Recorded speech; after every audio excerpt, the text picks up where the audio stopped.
السلام علیکم ورحمۃ اللہ وبرکاتہ۔ آج کا ہمارا سبق ہے سورہ النساء، پارہ نمبر 5، آیت نمبر 155۔ تو ہم اپنے سبق کا آغاز کرتے ہیں۔ آج کے سبق میں نے آپ کو تجوید کے رولز سمجھانے ہیں۔ تو جو اسٹوڈنٹس ہمارے پاس پڑھتے ہیں وہ اسٹوڈنٹس کل کلاس میں ہمیں اس طرح سمجھائیں گے جیسے ایک ٹیچر اپنے اسٹوڈنٹس کو سمجھاتا ہے۔ سو ویڈیو کو پورا دیکھیے گا اور غور سے سنیے گا۔ جہاں سے سمجھ نہیں آتی وہاں سے آپ پوچھیے، سوال کیجیے، آپ کو تسلی بخش جو ہے وہ جواب دیا جائے گا۔ جو اسٹوڈنٹس نئے ہمیں دیکھ رہے ہیں وہ ہمارے اس نمبر پہ رابطہ کر سکتے ہیں اور ہم سے آن لائن کلاس لے سکتے ہیں۔ سبق کا آغاز کرتے ہیں۔ اعوذ باللہ من الشیطان الرجیم، بسم اللہ الرحمن الرحیم۔ فبما نقضہم نق کیا ہے؟ قلقلہ۔ قلقلہ کس کو کہتے ہیں؟ تھر تھراہٹ کو، وائبریشن کو، ہلا کے پڑھنے کو، لفظ مار کے پڑھنے کو۔ حروف قلقلہ کتنے ہیں؟ 5 ہیں۔ ان کا مجموعہ کیا ہے؟ قطب جد، یعنی کہ اگر آپ اس کو توڑ کر کے لکھتے ہیں تو وہ کیا بن جائے گا؟ قاف طا با جیم دال۔ 5 حروف پر جب جزم کی علامت آ جاتی ہے، یہ والی علامت آ جاتی ہے، تو یہ حروف قلقلہ کہلاتے ہیں۔ ان حروف پر قلقلہ کیا جاتا ہے۔ ان حروف پر کیا کیا جاتا ہے؟ قلقلہ کیا جاتا ہے۔ جب یہ والی دال طرح کی علامت ان کے اوپر آ جاتی ہے تو ان کو کہتے ہیں حروف قلقلہ، اور یہ 5 ہیں۔ ان کو آپ نے تھرتھراہٹ سے، وائبریشن کے ساتھ پڑھنا ہوتا ہے، لفظ کو مار کے، نق آواز کو روکنا نہیں ہے۔ فَبِمَا نَقْضِهِم مِّيثَاقَهُمْ، نَقْضِهِم میم مشدد پہ آپ نے غنہ کرنا ہوتا ہے۔ یہاں پر رول ہے میم ساکن کا۔ اگر میم ساکن کے بعد میم آ جائے تو وہاں پر آپ نے غنہ کرنا ہوتا ہے۔ تو یہاں پہ آپ غنہ کریں گے ہم میثاقہم۔ یہاں پر میں ایک اور آسان چیز بتاتی چلوں کہ جب بھی میم کے اوپر تشدید ہوگی آپ نے اس کو غنہ کر کے پڑھنا ہے۔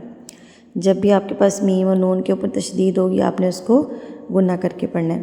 میثاقہم وَكُفْرِهِمْ بِآيَاتِ اللَّهِ وَقَتْلِهِمُ الْأَنْبِيَاءِ۔ انبیاء کے اوپر بڑی مد متصل، جس کو بڑی مد کہتے ہیں، اس کو آپ نے 4 حرکات کے برابر لمبا کر کے پڑھنا ہوتا ہے۔ 4 حرکات ہم کاؤنٹ کیسے کریں گے؟ اپنے ہاتھ کی 4 انگلیوں کو بند کریں اور بیا لفظ کو پڑھنا شروع کر دیں اور ساتھ ساتھ ایک ایک انگلی کھولتے جائیں۔ انبیاء، ٹھیک ہے؟ تو اس کی پہچان ہمیں کیسے ہوگی؟ ہمیں کیسے پتہ چلے گا یہ مد متصل ہے، یہ بڑی مد ہے؟ ہمیں کیسے پتہ چلے گا؟ تو اس حمزہ سے ہمیں پتہ چلے گا۔ جب اس مد کے بعد آپ کے پاس حمزہ آ جائے تو اس کا مطلب ہے کہ یہ بڑی مد ہے، مد متصل ہے، اور اس کو آپ نے 4 حرکات کے برابر کھینچ کے لمبا کر کے پڑھنا ہے۔ انبیاء بغیر حق وقولہم، حق ادغام مع الغنہ۔ پچھلے سبق میں نے بڑے بہترین طریقے سے ادغام کا بتایا تھا۔ نون ساکن اور تنوین کے بعد اگر حروف یرملون میں سے کوئی حرف آ جائے تو وہاں پر آپ نے ادغام کرنا ہوتا ہے۔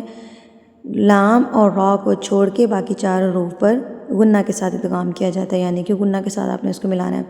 حق وقولہم قلوبنا غلف بل طبع اللہ علیہا بکفرہم فلا یؤمنون الا قلیلا وبکفرہم وقولہم علی مریم بہتانا عظیما وقولہم انا قتلنا المسیح عیسی ابن مریم رسول اللہ وما قتلوہ وما صلبوہ۔ آج کا آپ کا سوال ہے کہ ان دو حروف میں حروف مدہ کون سے ہیں؟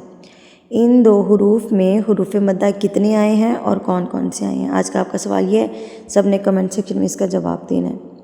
وما صلبوہ ولکن شبہ لہم وَإِنَّ الَّذِينَ اخْتَلَفُوا فِيهِ لَفِي شَكٍّ منه ما لهم به من علم إلا اتباع الظن وما قتلوه یقینا بل رفعه اللہ الیہ. اس با کو آپ نے را سے ملانا ہے، لام جو ہے وہ سائلنٹ ہے، آپ نے با کو ڈائریکٹ جا کے را سے ملانا ہے. بل رفعه اللہ الیہ وکان اللہ عزیزا حکیما.